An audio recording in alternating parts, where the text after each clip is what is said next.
देखिए UP PCS pre में दो पेपर होते हैं, एक होता है जीएस और एक होता है सीसेट। ठीक है, जो कट ऑफ बनता है वो बनता है जीएस पे 150 क्वेश्चन 200 नंबर और 1/3 निगेटिव मार्किंग, तो ये है कट ऑफ वाला पेपर।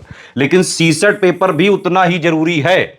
अगर आप सीसेट वाले पेपर में 33% नंबर नहीं लाए तो आप जीएस में भले ही 200 में 170 160 भी ले आओगे ना, तब भी आपका कट ऑफ निकला नहीं माना जाएगा। शर्त यही है कि आप पहले सीसेट में 33% नंबर लाओ, तो पहले सीसेट का 33% वाला जो है क्वालिफाई कर रहे हो आप पेपर के नहीं, ये चेक किया जाता है। उसके बाद जीएस में आपका कट ऑफ से ऊपर आ रहा है कि नहीं, तभी जाके प्री में आप सिलेक्ट हो सकते हो। तो सीसेट के लिए ये समझना जरूरी है कि कितने क्वेश्चन अटेम्प्ट करें। कई सारे स्टूडेंट ने पूछा भी है ये, क्या स्ट्रेटेजी होनी चाहिए जिससे सीसेट का पेपर हर हाल में आप जो है क्वालिफाई करने की स्थिति में रहें। अब सीसेट की पूरी गणित समझिए। सीसेट के में वैसे तो कई सारे सब्जेक्ट लिखे हुए हैं, जो मोटे मोटे सब्जेक्ट हैं, जो वाइड स्तर पर देखें तो 5 सब्जेक्ट हैं। पहला है हिंदी, ठीक है, इससे करीबन हर बार 20 से लेके जो है 24 25 26 सवाल तक आ जाते हैं। ठीक है, दूसरा है इंग्लिश, इसमें 12 से लेके 18 सवाल तक आ जाते हैं। तीसरा है रीजनिंग और एप्टीट्यूड, इन दोनों को मिला के 40 से 45 सवाल आ जाते हैं हर बार। और सबसे लास्ट है इंटरपर्सनल स्किल, इससे करीबन 10 से 15 सवाल हर बार आते हैं। और ये जो 10 से 15 सवाल हैं, इसके लिए बहुत ज़्यादा जो है चीज़ें थ्योरी वगैरह पढ़नी पड़ सकती हैं। मतलब मोटा मोटा ये है 100 क्वेश्चन आते हैं सीसेट के पेपर में, 200 नंबर का होता है, 1/3 निगेटिव मार्किंग है। रूल क्या है इसमें, 33% आपको लाने ही लाने हैं। 33% नंबर या फिर 33% आप समझ सकते हैं, या फिर 200 नंबर का पेपर है भाई, 66 नंबर लाने हैं कुल मिला के इसमें। ठीक है, 1/3 निगेटिव मार्किंग इसमें भी है। पीवाईक्यू कितने लगा सकते हैं आप, मेरे हिसाब से सीसेट के पीवाईक्यू 2018 से लेके ही लगाइए 2023 तक, क्योंकि यूपी पीसीएस का पैटर्न मेनली बदला है 2018 से ही। ठीक है, 2018 के बाद जो सीसेट वाले पेपर आए हैं वही रेलेवेंट हैं आज भी पीसीएस के लिए। तो पीवाईक्यू आप इतने लगा लीजिए। ठीक है, अगर आप इंजीनियरिंग वाले बैकग्राउंड से हैं, मैथ वाले बैकग्राउंड से हैं, साइंस वाले बैकग्राउंड से हैं, अच्छी पकड़ है आपकी रीजनिंग एप्टीट्यूड वगैरह में, है ना, इंग्लिश हिंदी नॉर्मल है आपकी, तो आप सिर्फ ये पीवाईक्यू जो है लगाएं 2018 से लेकर 23 तक। होता क्या है कि सीसेट में जैसे हिंदी मीडियम में है अगर आप, तो हिंदी का फायदा मिल जाता है, इंग्लिश मीडियम में है तो इंग्लिश का फायदा मिल जाता है, और जो रीजनिंग और एप्टीट्यूड वाले सवाल होते हैं ज़्यादातर जो इंजीनियरिंग वाले छात्र हैं, साइंस साइड वाले छात्र हैं, वो कर लेते हैं। लेकिन ऐसा नहीं कि हिंदी मीडियम वाले या फिर आर्ट साइड वाले निकाला ही नहीं सकते हैं इस पेपर को, वो भी निकाल सकते हैं। बस कुछ चीज़ों को ध्यान रखने की जरूरत है। सबसे पहले आप पीवाईक्यू अटेम्प्ट करें 2018 से लेके 2023 तक। ठीक, अब इसमें एक चीज ध्यान रखिए कि भाई 2 घंटे हैं आपके पास, सिर्फ 33 क्वेश्चन नेट में निकालने हैं आपको। कट ऑफ वगैरह कोई बहुत क्लियर नहीं करना है इसमें। आप 33 से ऊपर चाहे 70% ले आओ, 90% ले आओ, कोई फायदा नहीं है। सिर्फ क्वालिफाई करना है इस पेपर को। जब प्री का टाइम कम बचा होता है तो लोग सीसेट को इग्नोर करना चालू कर देते हैं। जो लोगों का भी सीसेट वगैरह अगर जो है थोड़ा बहुत कमजोर है, क्योंकि ऐसा कई बार देखा गया है, कई सारे ब्रिलियंट स्टूडेंट जीएस में 160 तक नंबर लाते हैं, 50 160 170 तक लाते हैं, लेकिन सीसेट में क्वालिफाई तक नहीं कर पाते हैं और वो रेस से पहली स्टेज में ही बाहर हो जाते हैं। तो इसीलिए जीएस पे तो तैयारी करें, पूरा जो है फुल फोकस करें जीएस पे कट ऑफ निकालने के लिए प्री के, करीबन जब 2-2.5 महीने बचे हों। लेकिन सीसेट पे भी एक बार जरूर नजर मारें, और उतना तो जरूर आपका तैयार होना चाहिए कि 33% नंबर आपके आ जाएं। और ऐसा नहीं कि लाए नहीं जा सकते हैं, बिल्कुल लाए जा सकते हैं। 66 नंबर या 33% नंबर लाने हैं। देखिए कुछ चीजें ध्यान रखें, जो मैंने आपको सवाल का बताया कि भाई किस सब्जेक्ट से कितने सवाल आते हैं। अब आपको मैं बताऊं एक चीज कि पूरा जो सीसेट का पेपर होता है, सबसे पहले स्ट्रेटजी यही रखिए कि उसमें 5 कॉम्प्रिहेंशन के इंग्लिश सब्जेक्ट से क्वेश्चन आते हैं। एक पैराग्राफ होता है, उसके 5 क्वेश्चन छाटने होते हैं। और हिंदी में भी सेम है, एक पैराग्राफ होता है नॉर्मल सिंपल सा हिंदी का, उसके 5 क्वेश्चन छाटने हैं। मैं आपको एकदम यकीन से बता रहा हूं, अगर आप एक बार पीवाईक्यू वगैरह देख लेंगे तो आप ये जो 10 क्वेश्चन हैं कॉम्प्रिहेंशन पैसेज के, 10 क्वेश्चन आप समझ रहे हैं, 33 में से 10 क्वेश्चन तो आपके पेपर में ही आंसर रखा है उसका। सबसे पहले कॉम्प्रिहेंशन पैसेज ही करें और कोशिश करें कि इसके 10 के 10 पूरे के पूरे सही करके ही आने हैं। और ये हो सकता है आराम से, अगर आपने नॉर्मल यूपी पीसीएस के लिए पढ़ाई करी है, जीएस पढ़ा है, सीसेट वगैरह जो है बहुत ज़्यादा नहीं भी पढ़ा है, तो जीएस वगैरह की चीज़ें पढ़ी हैं, आपकी नॉर्मल इंग्लिश है, नॉर्मल हिंदी है, आप आराम से कॉम्प्रिहेंशन पैसेज के सवाल कर सकते हैं। आजकल तो 6-7 क्लास से जो है ये सब चालू हो जाता है। ठीक है।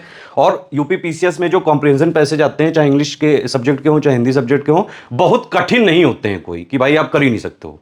शुरुआती टाइम सबसे पहले स्टार्ट इसी से करें, क्योंकि लास्ट में होता है प्रेशर, और लास्ट में प्रेशर में जो है मान लो 2-4 मिनट बचे, तो फिर आप अगर कॉम्प्रिहेंशन पैसेज उस टाइम करोगे तो अगर वो सही भी हो रहे होंगे तो गलत हो जाएंगे। ठीक है, इसका तरीका यही कि सबसे पहले एक बार कॉम्प्रिहेंशन पैसेज को पूरा एक रीडिंग करें, उसके बाद जो है क्वेश्चन की तरफ देखें कि भाई क्या क्या पूछा गया है, पहले पूरा एक रीडिंग जिससे पूरा कॉम्प्रिहेंशन पैसेज का सार समझें, उसके बाद क्वेश्चन देखें क्या क्या पूछा गया और फिर एक दोबारा रीडिंग करें। इतना अगर आप कर लेंगे तो आप क्वेश्चन को जो है आंसर उस पैराग्राफ के हिसाब से दे पाने की स्थिति में रहेंगे, इंग्लिश में भी और हिंदी में भी। ठीक, और या फिर ये भी कर सकते हैं भाई रीडिंग किया, क्वेश्चन देखा, फिर उस रेलिवेंट जो पूछा गया वो पैसेज से छांट छांट के तुरंत आंसर दे दिया। ठीक है, पहला चीज तो ये 10 क्वेश्चन आपके पक्के हो गए। अब अगर या तो आप हिंदी मीडियम हो गए या इंग्लिश मीडियम हो गए या साइंस साइड हो गए या आर्ट साइड हो गए, कुछ तो हो गए ना, बिल्कुल ही लुल्ल तो नहीं हो गए ना। तो अगर आप हिंदी मीडियम वाले हैं तो हिंदी से आते हैं करीबन 24 से 26 सवाल, तो आपके एक तो 10 ये वाले सवाल हो गए, 5 उसके हटा दो मान लो हिंदी के, तो 18-19 सवाल आपको इधर से और मिल सकते हैं, समझ रहे हैं। तो 10 और 18 कम से कम 28 सवाल तो आपके यही हो गए। अभी आपको रीजनिंग पूरा बचा है, एप्टीट्यूड पूरा बचा है, इंटरपर्सनल स्किल पूरा बचा है, लाने हैं सिर्फ 33% नंबर। ठीक, और अगर आप इंग्लिश मीडियम के हैं तो आप ये वाले तो 10 सवाल करें, और इसके अलावा जो इंग्लिश के टोटल मिला के 17-18 सवाल आते हैं भाई, 5 उसके हटा दो तो 13 ये बचे, तो 23-24 ही हो गए। और ज़्यादातर इंग्लिश मीडियम वालों का रीजनिंग एप्टीट्यूड भी सही होता है, तो वो लोग बाकी क्वेश्चंस भी कर सकते हैं। इसके बाद क्या करें आप कि अभी जो है पूरा पेपर खत्म नहीं हुआ है, कॉम्प्रिहेंशन पैसेज करने में मेरे हिसाब से 10 क्वेश्चन करने होते हैं, ज़्यादा से ज़्यादा इसमें 10 से 15 मिनट लगेगा शुरुआत में अगर आप एकदम करेंगे। और ये रणनीति ही सबसे बढ़िया होती है। कॉम्प्रिहेंशन पैसेज को कभी भी लास्ट में करने की मत सोचिएगा, हमेशा कच्चा खा जाएंगे। ठीक है, ये जो है ट्राइड एंड टेस्टेड है, सीसेट वगैरह में हमेशा कभी भी 70-80% से कम नंबर नहीं आए हैं मेरे, उस बेसिस पे बता रहा हूँ। मैं खुद एक इंजीनियर हूँ, मैं NIT इलाहाबाद से मैकेनिकल इंजीनियर का। तो ठीक है, तो ये हो गया आपका टोटल। ठीक, इतना अगर आपने कर लिया, आपके किसी भी मीडियम में है आप कम से कम 25 के आसपास सवाल आपके सही हो रहे हैं, इतना दोनों करके। ठीक है, बचे 8-10 क्वेश्चन। भाई आपके पास रीजनिंग एप्टीट्यूड के 45 सवाल हैं। मैं आपको बता रहा हूं कि जो ये रीजनिंग एप्टीट्यूड के 40-45 सवाल होते हैं, ठीक है, नेक्स्ट स्लाइड पे चलते हैं। तो इसमें से अगर आप 2018 से लेकर 23 तक सारे जो है प्रीवियस ईयर क्वेश्चन पेपर लगा लेते हैं, तो आप ये पाएंगे रीजनिंग एप्टीट्यूड के कई सारे सवाल हर बार सेम टाइप के आते हैं।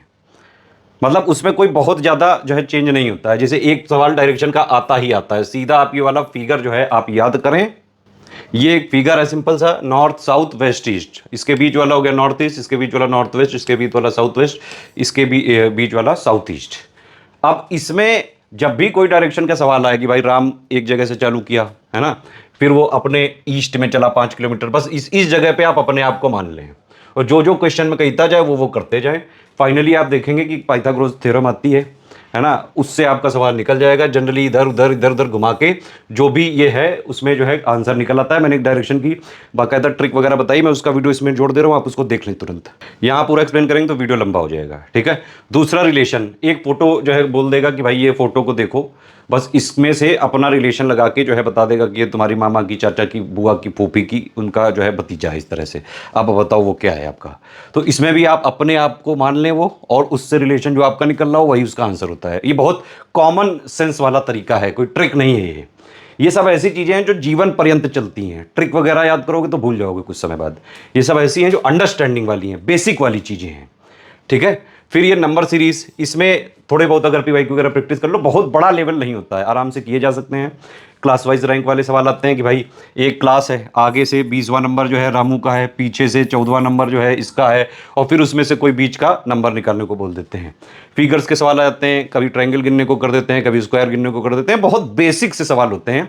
इनके अलावा भी कई सारे क्वेश्चन ऐसे होते हैं जो बिल्कुल कॉमन सेंस पे बेस्ड होते हैं। आप अगर पूरे पेपर को इस तरह से आप अटेम्प्ट करना चालू करें, सबसे पहले पैसेज आपने कर लिया, ठीक है, पहले पैसेज हो गया, ठीक। फिर उसके बाद आप क्या करें कि 1 से लेके आप 100 क्वेश्चन तक सारे क्वेश्चन अटेम्प्ट करें। मतलब आपका राउंड 1 जो है वो पैसेज के बाद चालू होगा। यहां पे राउंड 1 शुरू में ना चालू करें, सबसे पहले हिंदी और इंग्लिश का पैसेज, उसके बाद राउंड 1 होगा।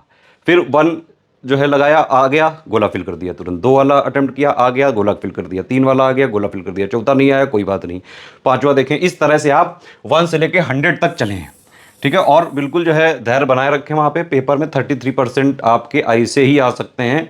पीवाईक्यू देख लें, नॉर्मल कॉमन सेंस पे बेस्ड अगर आप जो है चीज़ें करेंगे 33% आ जाते हैं लोगों के नंबर, ठीक है। दूसरी बात ये मैंने आपको बता ही दिया भाई, रीजनिंग एप्टीट्यूड के 45 क्वेश्चन है। मैं माना अगर आप भाई 8 साइड्स के भी हो, तो अगर आप सिर्फ और सिर्फ कॉमन सेंस वाले, जो कोई भी कर सके कॉमन सेंस को जो है थोड़ा सा दिमाग दौड़ा के, ऐसे क्वेश्चन मैंने ऑब्जर्व किया है हर साल के पेपर बहुत जो है पीसीएस वगैरह में एनालिसिस करी हुई है। 45 क्वेश्चन में से आप किसी भी हालत में कम से कम 10 से 15 क्वेश्चन आप निकाल ही लेंगे। ये मैं उन लोगों की बात कर रहा हूं जो 8 साइड वाले हैं, साइंस वगैरह वाले या मैथ वाले तो उड़ा डालते हैं पूरे के पूरे, ठीक। अब एक बचा जो है टॉपिक, वो है इंटरपर्सनल स्किल, ठीक है। इसमें क्या होता है, इसमें हर बार 10 से 15 सवाल आ जाते हैं, ठीक है। लेकिन ये जो 10 से 15 के लिए अगर आप थ्योरी वगैरह पढ़ेंगे, वैसे बुक वगैरह आती हैं, बहुत बड़ी बड़ी बुकें हैं, पूरी चीज़ें पढ़ने की जरूरत नहीं है, सिर्फ टू द पॉइंट पढ़नी होती हैं चीज़ें, ठीक है। उसके लिए एक हमने कोर्स भी दिया हुआ है, वो मैं अभी लास्ट में बताता हूँ। लेकिन अगर आप इंटरपर्सनल स्किल के 5-6 साल के सवाल ही देख लें, तो उसमें से जितने सवाल आते हैं, अगर मान लीजिए 15 सवाल आए, तो मैं आपको शर्त लगा के बता रहा हूं 6 से 7 क्वेश्चन आप कॉमन सेंस पे बेस्ड होते हैं, आराम से कर लेंगे, ऐसे ही कर लेंगे।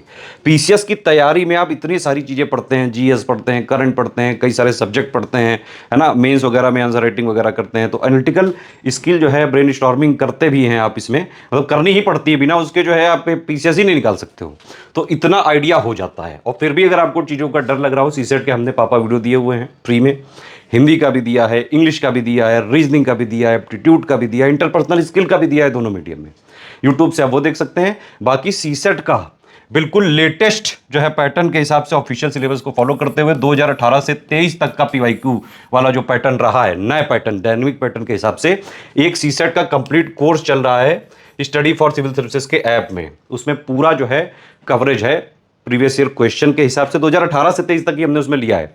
उसमें थ्योरी दी गई है, बताई गई है, जो है पढ़ाया गया है, कैसे क्या चीज़ें टैकल करनी है वो सब बताई गई। छोटा सा कोर्स है, आप स्टडी फॉर सिविल सर्विसेज के ऐप में इंस्टॉल करिए और जो है इस कोर्स को आप ज्वाइन कर सकते हैं, सीसेट वाला। एक बार इस कोर्स को कर लेंगे आप, जो है किसी ना किसी तरह 33% वाला जो कट ऑफ वाला है, क्वालिफाइंग वाला जो है, वो आप आराम से निकाल पाने की स्थिति में रहेंगे, टेंशन मत लीजिए। इस कोर्स में हमने ये भी कोशिश करी है 2018 से लेकर 23 तक जैसे जैसे क्वेश्चंस आए हैं, तो एक तो उस टाइप का क्वेश्चन बताया जाएगा, और उससे अगर मान लीजिए थोड़ा बहुत लेवल घटा बढ़ा के भी अगर आ गया क्वेश्चन, तो वो भी हमने सब कोर्स वगैरह में अपने कराए हुए हैं, ठीक है। तो सीसेट के लिए इतनी चीजें अगर आप ध्यान रखेंगे, आराम से क्वालिफाई हो सकता है। कोई ऐसी बहुत बड़ी तोप या रॉकेट साइंस नहीं है ये पेपर में जो है क्वालिफाई करना, लेकिन ये है कि थोड़ा सतर्क रहना पड़ेगा अगर आप आर्ट वगैरह के आर्ट साइड से हैं, या फिर आप एक बार पीवाईक्यू देखें, पीवाईक्यू से अगर आपके किसी भी तरह 35% या 40% तक सही हो रहे हैं, क्योंकि आप पीवाईक्यू घर में लगाते हैं, है ना। जब वहाँ पे आप पेपर देने जाते हैं, वहाँ पे एक साइकोलॉजिकल प्रेशर होता है, इतने सारे स्टूडेंट बैठे रहते हैं, इन्विजिलेटर चेक करा करता है, तो वहाँ पे गलती होने की संभावना ज़्यादा रहती है। घर में अगर आप पीवाईक्यू लगाते हैं, आपके मैं कह रहा हूँ 40-45% नंबर आ रहे हैं, है ना, तो सिर्फ पीवाईक्यू लगा के और पापा वीडियो देख के काम हो जाएगा। अदरवाइज जो है सीसेट का एक बार कोर्स ले लीजिए, सीएस वाले ऐप में मिल जाएगा आपको, ठीक है। एक चीज़ और है कि भाई टेलीग्राम वगैरह की जो न्यूज़ चल रही है, इसीलिए हमारा व्हाट्सएप चैनल बन चुका है। इस वीडियो के डिस्क्रिप्शन में लिंक दिया हुआ है और पिंड कमेंट में, प्लीज़ आप उस व्हाट्सएप चैनल को तुरंत ज्वाइन कर लें और करके रखें। बाकी कोई और कमेंट हो, कोई और सजेशन हो, कोई और फीडबैक हो, या फिर किसी और चीज़ों पे कोई टॉपिक हो आपका, आप चाहते हैं कि मैं उस पर वीडियो बनाऊँ, तुरंत कमेंट करके बताइए। ऑल द बेस्ट, जय हिंद।